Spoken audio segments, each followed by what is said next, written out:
Quiero darle la bienvenida una vez más. Creo que ya nuestra hermana Cintia lo hizo al principio, pero una vez más no está por demás hacerlo, ¿verdad? Bienvenidos a cada uno de los que están aquí, ¿verdad? Nuestros invitados, amigos, hermanos en Cristo, familia, que Dios me los bendiga. Sean bienvenidos a la casa del Señor.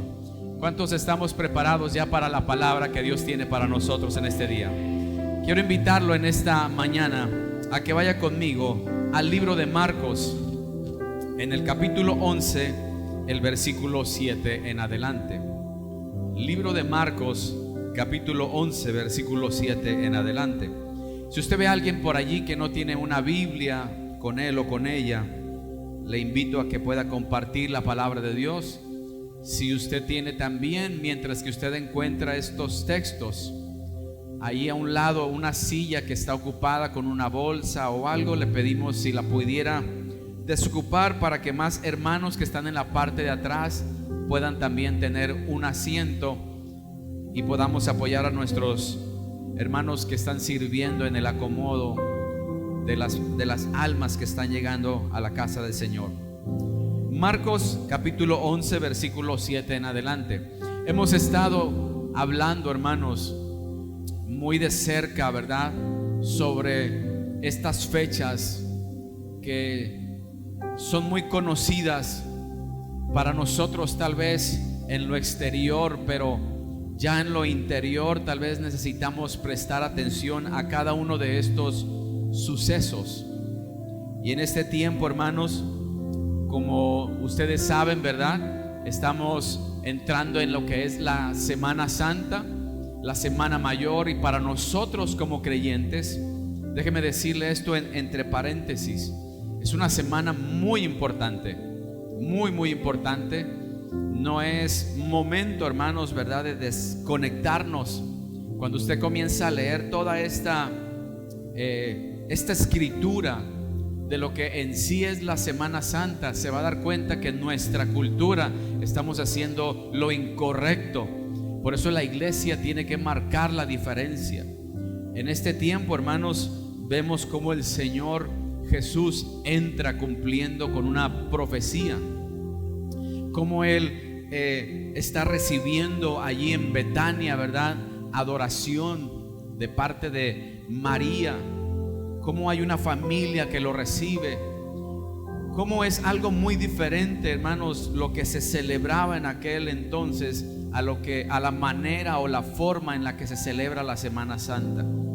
Creo que nuestro México, nuestra ciudad necesita saber que estos días no son días del vicio, no son días de playa solamente, sino que son días de consagración, de meditar del grande sacrificio que hizo nuestro Señor Jesucristo por nosotros en la cruz del Calvario.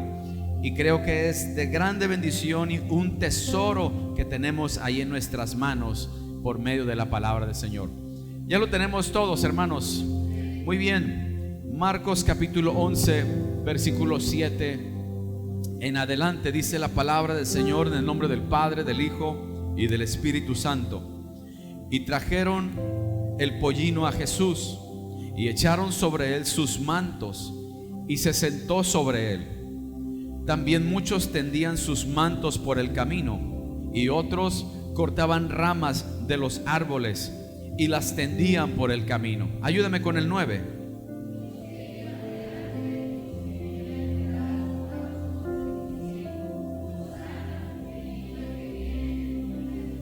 Todos juntos el 10. Bendito el reino de nuestro Padre David que viene. Hosana en las alturas. Hasta allí. Puede tomar su lugar. Gloria a Dios. Eran los días impresionantes en la ciudad de Jerusalén, porque gente de todos lugares estaba llegando a este sitio para celebrar una fiesta que ellos continuamente llevaban a cabo. Pero cuando vemos en estos pasajes, hermanos, que Jesús entra a Jerusalén, a estos pasajes ahí en su Biblia, de seguro tiene un título que dice la entrada triunfal. Y esta entrada triunfal, hermanos, es de grande bendición porque Él está acercándose cada vez más ya al cumplimiento de su propósito, para lo que Él había nacido, para lo que Él había llevado a cabo en el transcurso de los años de su vida. Jesús, hermanos, está llegando a los últimos días de su vida. Y cuando Él entra allí a Jerusalén, hermano, la gente estaba en una algarabía, estaban muy emocionados. Eran grandes multitudes las que estaban aclamando, ¿verdad? De una o de otra manera, diciendo: Hosana, bendito el que viene, bendito el Hijo de David. En otras palabras, si pudiéramos entender esto, era como: qué bueno que ha llegado nuestro Salvador. La promesa se está cumpliendo y ellos esperaban a un Salvador. Y este Salvador, hermanos, es nuestro Señor Jesucristo. ¿Cuántos dicen amén a eso? Nosotros entendemos, hermanos, que cuando entra Jesús a Jerusalén, si usted recuerda, Él entra en un pollino, entra de una manera humilde, entra de una manera representando su reino. Un reino, hermanos, que se mueve a través de la humildad, un reino que se mueve a través del amor, un reino, hermanos, que necesitaba un rey tal como lo es nuestro Señor Jesús.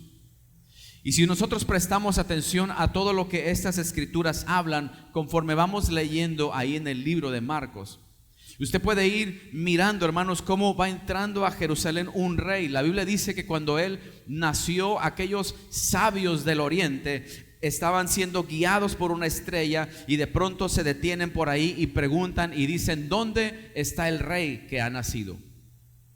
Vino a esta tierra y es nacido como un rey. Ahora está entrando a Jerusalén, y allí en la escritura, cuando la gente comienza a aclamar a Él, comienza a decir Hosana, comienzan a poner esas ramas, esas palmas para que Él pase por encima de ellas. Jesús está, en otras palabras, admitiendo o está reconociendo su posición como rey. En otra ocasión, algunas personas quisieron tomarlo para hacerlo rey y Él no se dejó porque no era el momento. Pero aquí va entrando y se va presentando tal y como lo que Él es, un rey. Y yo quiero preguntarle: ¿será Jesús rey en su corazón? ¿O todavía no es Jesús rey en nuestro corazón? La Biblia nos enseña, hermanos, que cuando Él llega a este mundo, comienzan a suceder cosas tremendas, cosas maravillosas. Me impacta mucho esta lectura porque conforme vamos avanzando en ella nos damos cuenta que suceden cosas impresionantes en esos días de Semana Santa, o la Semana de la Pasión, o la Semana Mayor. Suceden cosas impresionantes porque este es un rey no como cualquier otro. Este es un rey que se había presentado a la gente, caminaba por las calles de Jerusalén, por las calles de Galilea, por todos los alrededores, sanando a la gente. Este es un rey que sana. Este es un rey que levantaba muertos, que todavía los levanta. Este es un rey que hace milagros. El libro de Marcos denota a Jesús como un siervo, porque Jesús siempre estuvo sirviendo, sanando enfermos, estuvo haciendo la obra de su Padre, estuvo dando lo mejor de sí mismo, dando las señales que apuntaban que este es el rey que ellos estaban esperando. Todo eso era de grande bendición, y ahora nosotros vemos que en esta entrada triunfal pensaríamos: qué grande bendición. Pensaríamos: qué grande alegría para muchos ha de haber sido en ese momento. Pero conforme vamos nosotros entrando y leyendo a la escritura, usted va a ver que toda esta hosana, esta aleluya, todos estos gritos de las personas solamente eran gritos y era una aclamación de labios para afuera. No había en sí una realidad en sus corazones de quién verdaderamente era aquel a quien ellos estaban aclamando. A quien estaban recibiendo en ese momento solamente era algo de labios para afuera. Y mientras que él está entrando y algunos están gritando y emocionados, otros a la misma vez están planificando una manera de cómo matarlo. Quiero que vaya conmigo a Mateo capítulo 21, versículo 15. Mateo 21, versículo 15.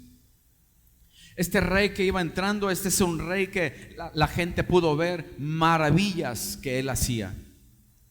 Grandes maravillas, grandes milagros que él estuvo haciendo. Y usted va a ver allí en Mateo 21, 15, dice: los principales sacerdotes y los escribas, sacerdotes y escribas, dice, viendo las maravillas que hacía, y a los muchos que aclamaban, y a los muchos aclamando en el templo y diciendo: Hosana al Hijo de David,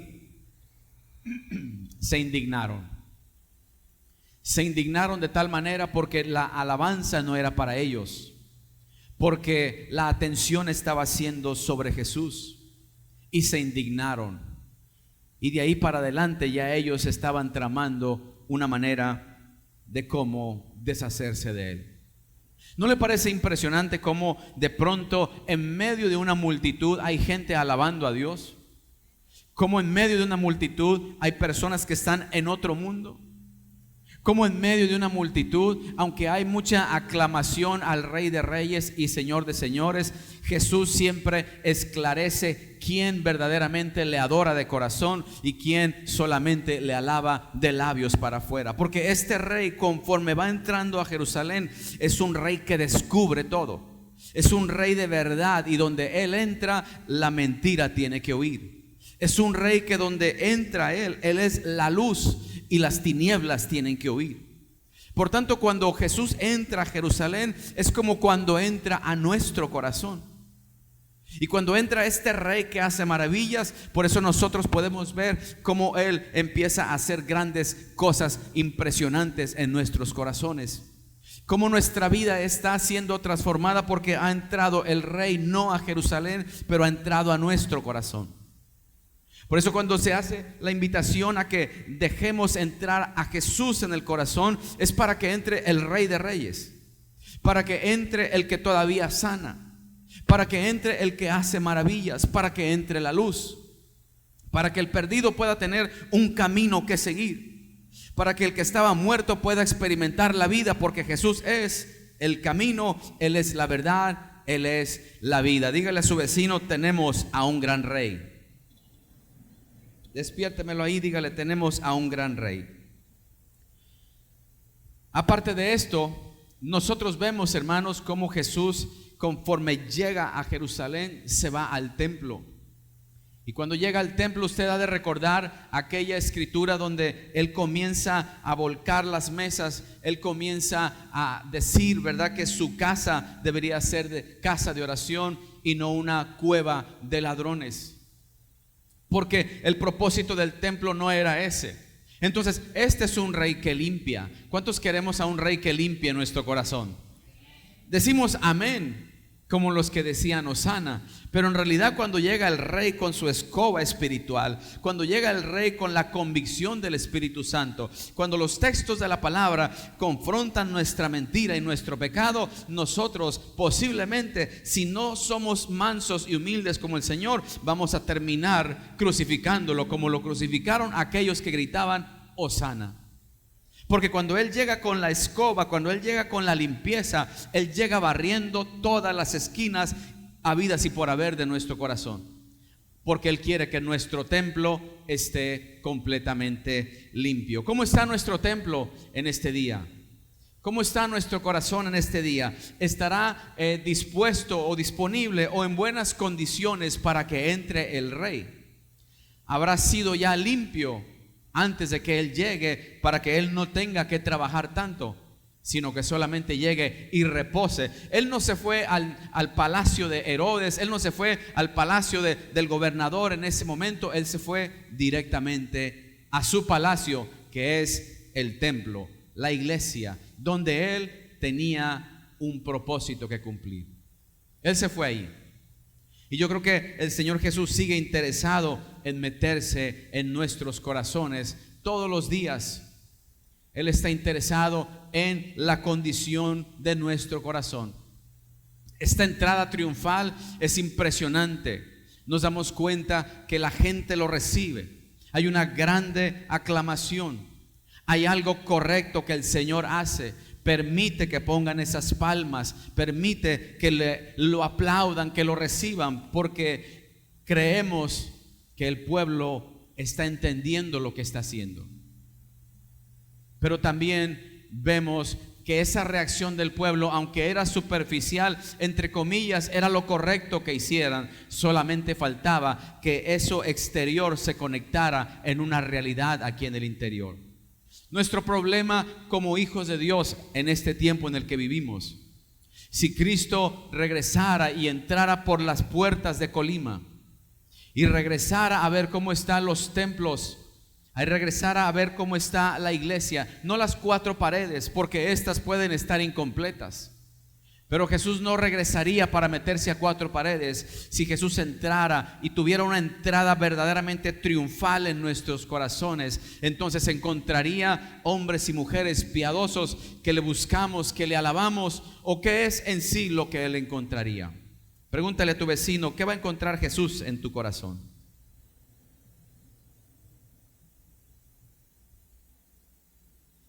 Me parece tan interesante todo esto que habla la Escritura. Cuando Él llega, hermanos, y nota que hay un mercado afuera del templo, y Él se irrita de esta manera, comienza Él a darles una muestra de su carácter, de su celo, lo cual para nosotros es un reflejo en este mercado que había allí por fuera del templo, donde estaban cambiando las monedas de los que venían de otros lugares, cambiándolas por la moneda romana, cambiándolas así como hoy en día se cambia el dólar por el peso, haciendo negocio, vendiendo los animales que serían sacrificados a un precio más alto, haciendo negocio. Eso era lo que estaban haciendo, y no era el lugar para hacer eso. El templo estaba siendo mal usado. El templo estaba solamente como una apariencia, y el centro allí en Jerusalén era el templo, porque allí es donde estaba destinado que los judíos adoraran y glorificaran a nuestro Señor. Pero cuando Él llega, se encuentra con un pueblo distraído, se encuentra con una ciudad que está metida en todo menos en el centro de lo que iba a suceder. Iba a haber algo tan impresionante. Ellos jamás hubieran imaginado, o jamás se imaginaron, que esa Pascua sería completamente diferente a todas las que habían celebrado anteriormente. Por eso el día miércoles que estuvimos hablando, yo preguntaba en algún momento, ¿de qué manera nosotros celebramos estos días? ¿Qué importancia le damos a la Semana Mayor? Si pudiéramos despertar un poquito y nos metiéramos un poco en lo que dice la palabra, yo creo que muchos de los que estamos aquí cambiaríamos la manera en la que vivimos la Semana Santa. Entraríamos en lo que es la verdad y pensaríamos, bueno, si en días como estos Jesús entró a Jerusalén y lo que miró fue que había un desorden, lo que miró fue que el templo estaba siendo mal usado, lo que miró es que los judíos estaban entretenidos en otras cosas. Me temo que si Él hiciera lo mismo en estos días, encontraría prácticamente lo mismo. Si usted nota, cada vez que van pasando los días, la apostasía se sigue metiendo, la pereza espiritual está tomando mucho auge. Muy poca gente se quiere responsabilizar de su templo. Muy poco creyente mantiene su templo, el templo del Espíritu Santo, no le da mantenimiento. Vivimos como vienen los días marcándonos el paso, pero no nos damos cuenta que en cualquier momento Cristo viene por su iglesia. Así como entró a Jerusalén, Él un día va a regresar y necesitamos estar preparados. No debe de haber mercado en mi casa, no debe de haber trampas en mi corazón.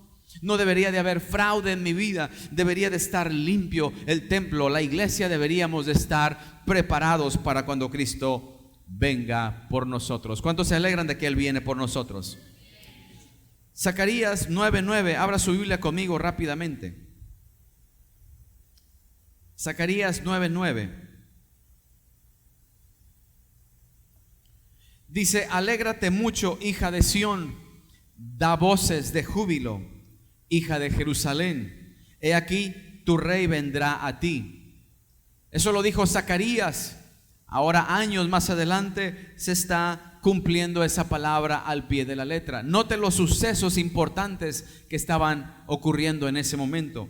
Y el pueblo no lo pudo reconocer. El pueblo no pudo mirar con los ojos de la fe que tenían verdaderamente al Salvador que tanto anhelaban. Pero como lo vieron entrar en un pollino, no lo vieron entrar en un caballo como hubiera entrado un general, como hubiera entrado un ejército en caballos.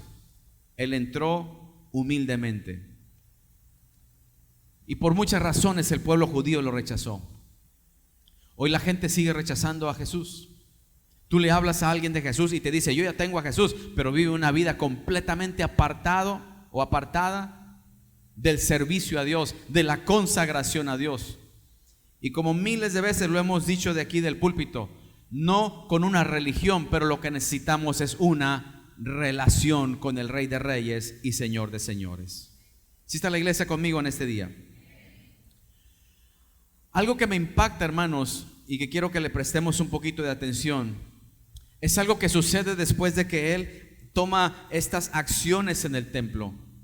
Después de que Él se molesta con lo que está sucediendo, pasa algo en la Escritura que nos deja a nosotros atónitos, impactados de cómo Él puede mirar las cosas de una manera completamente diferente a como nosotros las vemos. Vaya conmigo al libro de Marcos, capítulo 11, versículo 12. Marcos 11, versículo 12 en adelante. Anterior a estos textos, dice la palabra, ahí en el versículo 11, dice que Él entró Jesús en Jerusalén y en el templo, y habiendo mirado alrededor todas las cosas, como ya era de noche, se fue a Betania con los 12. Ahora sí, Marcos 11, versículo 12 dice: pero al día siguiente, cuando salieron de Betania, ¿tuvo qué? Tuvo hambre. Recuerde que aunque era Dios, también era hombre. Y ahí muestra Él su humanidad, teniendo hambre, como cualquiera de nosotros. Versículo 13 dice: y viendo de lejos una higuera, que tenía ¿qué? Una higuera que tenía hojas. Fue a ver si tal vez hallaba en ella algo. Pero cuando llegó a ella, nada halló, sino ¿qué? Hojas, pues no era tiempo de higos. Ayúdeme con el versículo 14.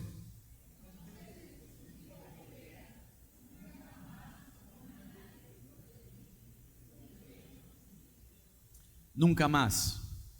Y esta higuera, hermanos, nosotros sabemos que la higuera representa al pueblo de Israel.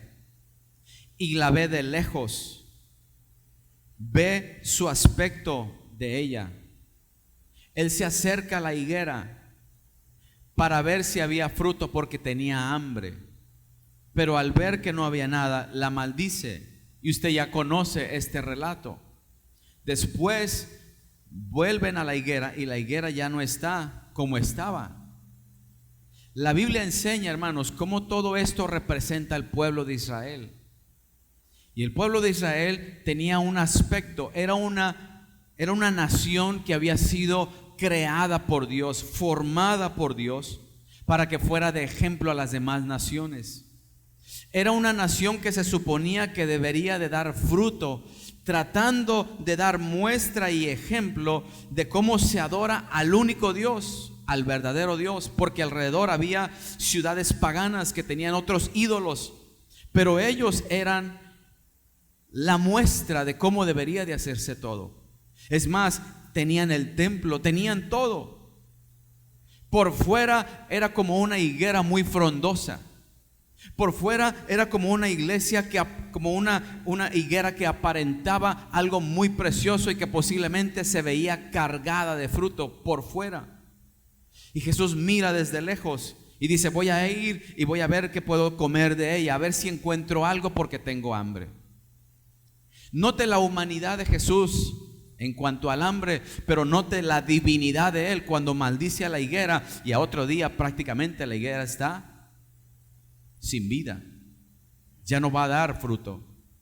Entonces estamos viendo a Dios y hombre en esos mismos pasajes. Viendo la humanidad, pero también viendo su poder como Dios para poder decir tal palabra que puede causar tal impacto en un árbol.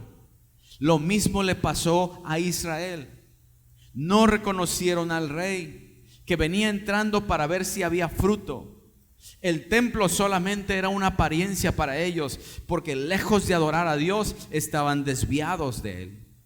Lejos de verdaderamente recibirlo en el corazón, lejos de darse cuenta que este es el Cordero que quita el pecado del mundo, este es con el que se iba a celebrar la Pascua verdadera, no lo reconocieron.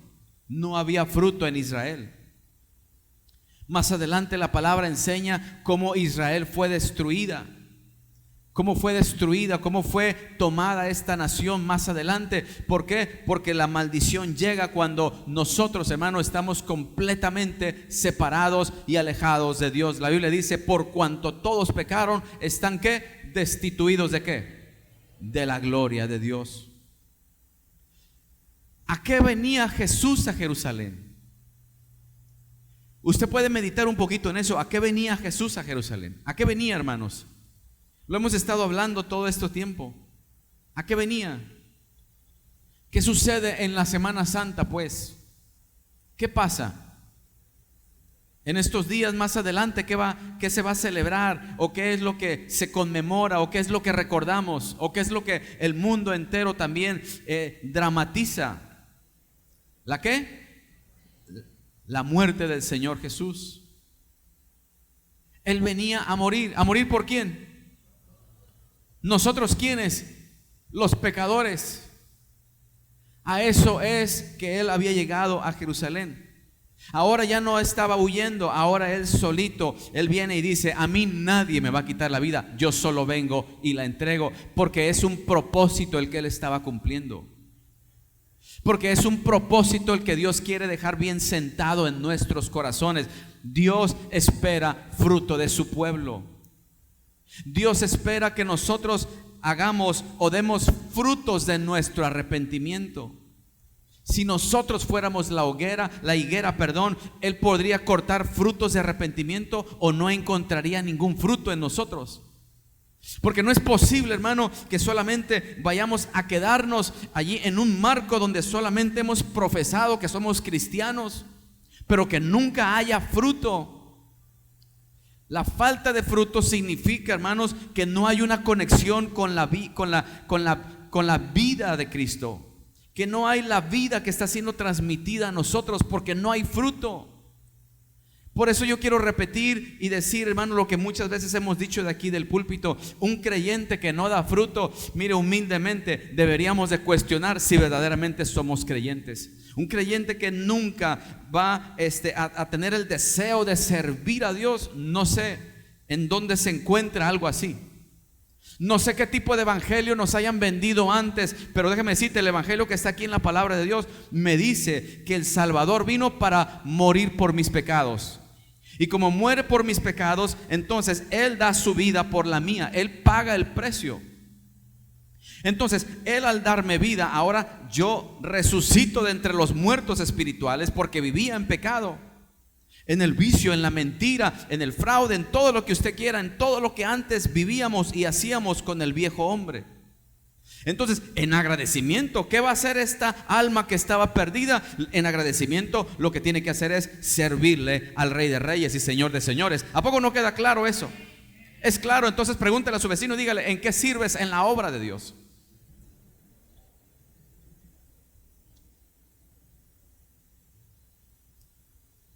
Porque no se nos vaya a olvidar que este rey limpia y este rey mete la verdad. Y si hay una mentira aquí en el corazón de que yo no sirvo y yo no hago nada, esa es una mentira que el enemigo nos ha querido vender y la hemos querido abrazar ahí en el corazón.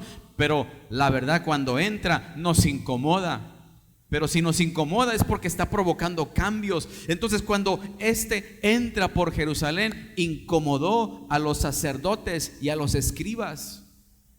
Los incomodó de tal manera que dijeron: a le vamos a quitar la vida, a lo vamos a matar.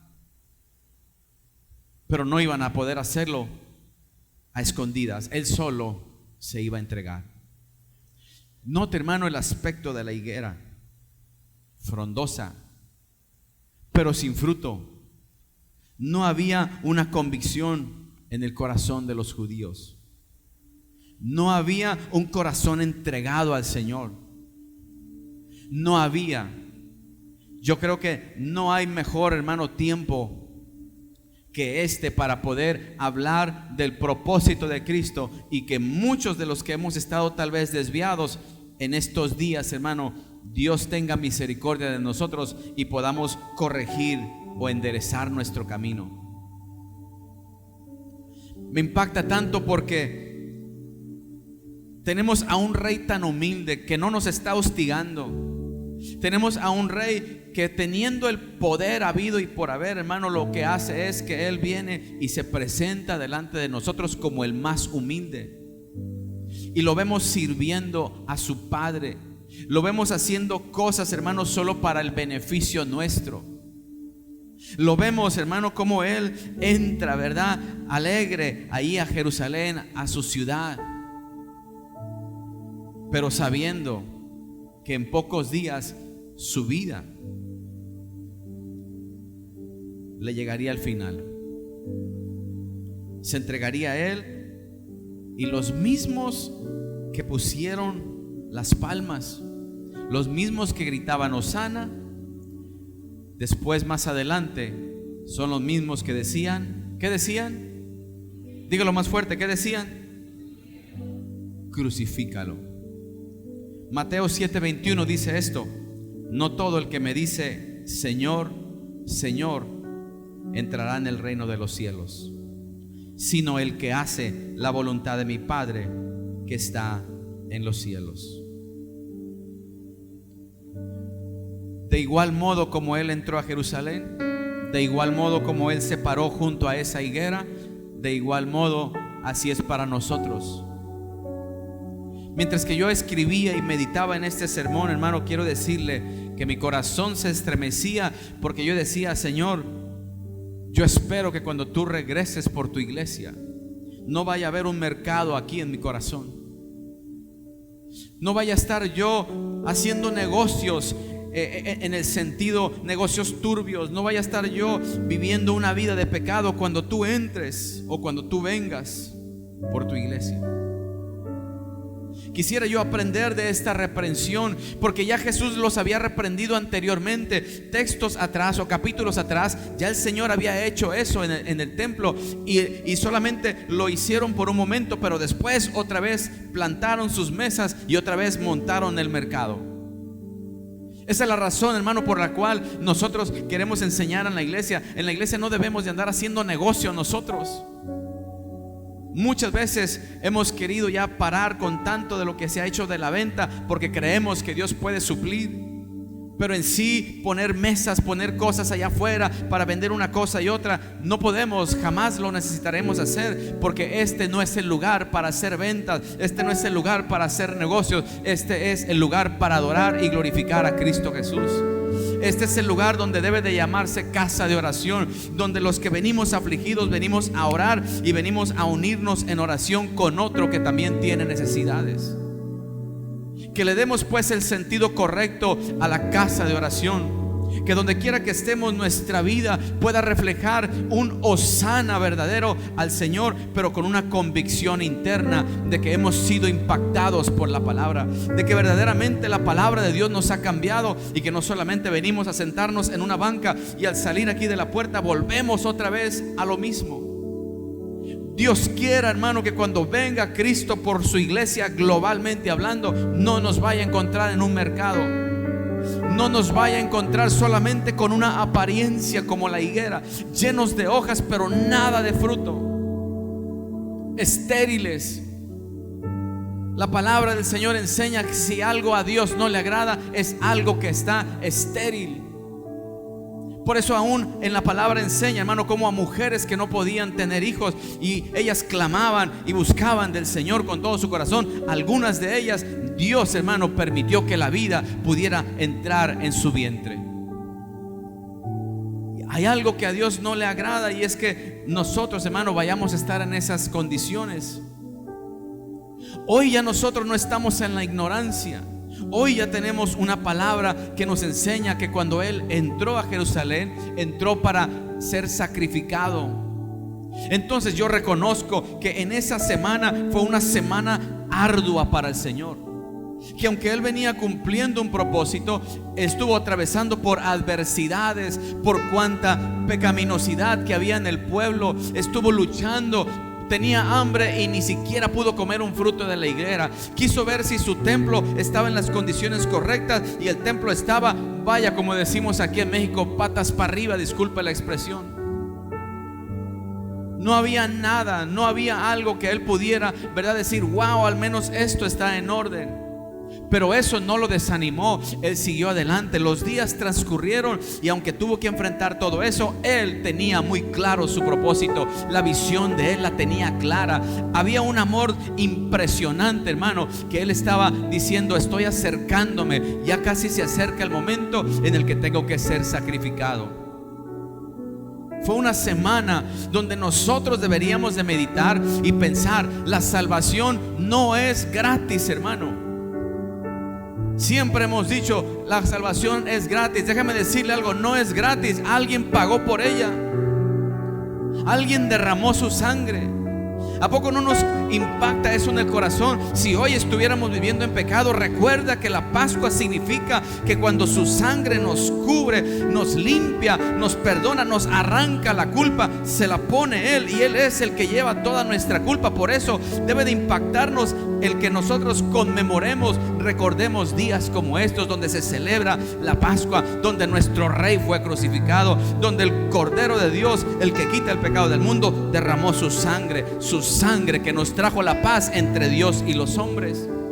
No es posible que haya una ignorancia en nosotros como creyentes en este pleno siglo, de que no nos vayamos a dar cuenta que esto no es un cuento de hadas, esto no es una película, esto es algo real. Esta es la Sagrada Escritura, y el mensaje está claro. Son tiempos, hermano, donde deberíamos de tomar a nuestra familia, y lejos de planificar una carnita asada, no me malinterprete, si usted la va a hacer, gloria a Dios, pero lejos de estar distraídos en todo, deberíamos de consagrarnos al Señor.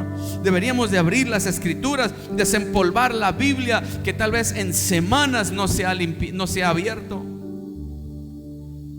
Postrarnos en el hogar y decir: Señor, soy inmerecedor de todo esto. Que la Biblia, hermano, las Escrituras nos abra el entendimiento, que el entendimiento que hay aquí plasmado, la revelación de la palabra que nos ha sido dada, ilumine nuestros corazones. Entonces enderecemos nuestra vida lo mejor que podamos para ser de testimonio a otros que necesitan la ayuda. De eso se trata. Este es un tema, hermanos, y un tiempo tan especial para nosotros, los hijos de Dios, los que hemos recibido a Cristo como nuestro Señor y nuestro Salvador. ¿Cuántos tienen a Cristo en su corazón en este día? Pero ¿cuántos verdaderamente lo adoramos? ¿Cuántos verdaderamente lo exaltamos? ¿Cuántos limpiamos a Jerusalén para que entre Él con su pollino aquí y pueda llegar y sentirse como se sentía en Betania, en la casa ahí donde estaba Lázaro, Marta y María? Usted sabe que él regresaba seguido a ese lugar. Seguido regresaba a ese lugar, porque ahí había algo especial, hermano, para él. Ahí había alguien que lo adoraba. Cada vez que iba, ahí había alguien que lo adoraba. Había una María que daba todo por el Señor Jesucristo. Había un amigo al cual Él había resucitado. ¿No le da gusto, hermano, saber que Él resucita a los muertos? ¿No se goza de que Él nos va a levantar un día? Si llegáramos a morir antes de que Él venga, no nos preocupamos. Por eso la muerte no debe de asustarnos. Para nosotros es simplemente la muerte, hermano, el salto que nos va a llevar a la vida. Es todo. Así es de que sea que vivamos o sea que muramos, ¿qué dice la Escritura? ¿De quién somos? Pregúntale a tu vecino, dile, ¿de quién eres?